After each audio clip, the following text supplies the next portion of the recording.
नमस्कार दोस्तों, स्वागत है आपका मोटिवेशन राकेश के यूट्यूब चैनल पर। मेरे सभी प्यारे दोस्तों को जय श्री कृष्णा। तेनाली रामा की कहानी मनहूस कौन। राजा कृष्णदेव राय के राज्य में चेलाराम नाम का एक व्यक्ति रहता था। वह राज्य में इस बात से प्रसिद्ध था कि अगर कोई सुबह सवेरे उसका चेहरा सबसे पहले देख ले तो उसे दिन भर खाने को कुछ नहीं मिलता।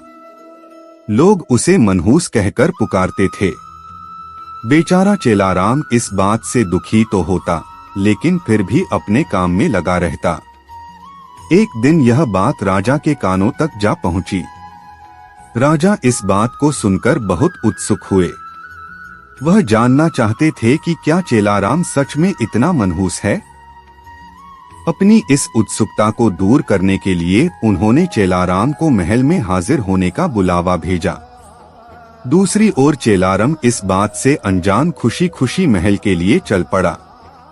महल पहुंचने पर जब राजा ने उसे देखा तो वे सोचने लगे कि यह चेलाराम तो दूसरों की भांति सामान्य प्रतीत होता है।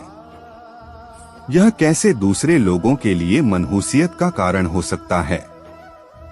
इस बात को परखने के लिए उन्होंने आदेश दिया कि चेलाराम को उनके शयन कक्ष के सामने वाले कमरे में ठहराया जाए। आदेशानुसार चेलाराम को राजा के कमरे के सामने वाले कमरे में ठहराया गया। महल के नरम बिस्तर, स्वादिष्ट खानपान व राजसी ठाठ बाट को देखकर चेलाराम बहुत खुश हुआ। उसने भरपेट खाना खाया और रात को जल्दी ही सो गया। अगली सुबह जल्द ही उसकी आंख खुल गई, लेकिन वह बिस्तर पर ही बैठा रहा। इतने में राजा कृष्णदेव राय उसे देखने के लिए कमरे में आए। उन्होंने चेलाराम को देखा और फिर अपने हर रोज के जरूरी काम के लिए चले गए। उस दिन संयोगवश ही राजा को सभा के लिए जल्दी जाना पड़ा, इसलिए उन्होंने सुबह का नाश्ता नहीं किया। सभा की बैठक दिन भर इतनी लंबी चली कि सुबह से शाम हो गई, लेकिन राजा को भोजन करने का समय न मिला।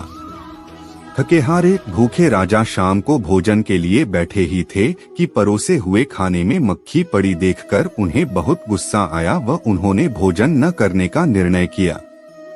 भूख व थकान से राजा का बुरा हाल तो था ही, ऐसे में गुस्से में आकर उन्होंने इस बात का दोषी चेलाराम को ठहराया। उन्होंने स्वीकार कर लिया कि वह एक मनहूस व्यक्ति है तथा जो कोई भी सुबह सुबह उसका चेहरा देख ले तो उसे दिन भर अन्न का एक निवाला भी नसीब नहीं होता। उन्होंने गुस्से में आकर चेलाराम को मृत्युदंड की सजा सुनाई और कहा कि ऐसे व्यक्ति को राज्य में जीने का कोई अधिकार नहीं है। जब यह बात चेलाराम को पता चली तो वह भागा भागा तेनालीराम के पास पहुंचा। उसे मालूम था कि इस सजा से उसे केवल तेनालीराम ही बचा सकते हैं। उसने उन्हें अपनी पूरी व्यथा सुनाई। तेनालीराम ने उसे आश्वासन दिया और कहा कि वह न डरे और जैसा वो कहते हैं बिल्कुल वैसा करे। अगले दिन फांसी के समय चेलाराम को लाया गया। उससे पूछा गया कि क्या उसकी कोई आखिरी इच्छा है। जवाब में चेलाराम ने कहा, हाँ, वह राजा समेत पूरी प्रजा के सामने कुछ कहने की अनुमति चाहता है। इतना सुनते ही सभा का ऐलान किया गया। जब चेलाराम सभा में पहुंचा तो राजा ने उससे पूछा, बोलो चेलाराम, तुम क्या कहने की अनुमति चाहते हो। चेलाराम बोला, महाराज, मैं केवल यह कहना चाहता हूँ कि अगर मैं इतना मनहूस हूँ कि जो कोई मुझे सुबह देख ले तो उसे दिन भर भोजन नसीब नहीं होता, तो आप भी मेरी तरह एक मनहूस हैं। यह सुन सभी उपस्थित लोग भौंचक के रह गए और राजा की ओर देखने लगे। राजा ने भी क्रोधित स्वर में कहा, तुम्हारी ये मजाल, तुम ऐसी बात कैसे और किस आधार पर कह सकते हो। चेलाराम ने जवाब दिया, महाराज, उस दिन सुबह सबसे पहले मैंने भी आप ही का चेहरा देखा था और मुझे मृत्युदंड की सजा सुनाई गई। इसका अर्थ तो ये हुआ कि आप भी मनहूस हैं। जो कोई सुबह सबसे पहले आपका चेहरा देख ले उसे मृत्युदंड मिलना तय है। चेलाराम की यह बात सुनकर महाराज का गुस्सा शांत हुआ और उन्हें यह एहसास हुआ कि चेलाराम निर्दोष है। उन्होंने शीघ्र ही उसे रिहा करने का आदेश दिया और उससे माफी मांगी। उन्होंने चेलाराम से पूछा कि उसे ऐसा कहने के लिए किसने कहा था।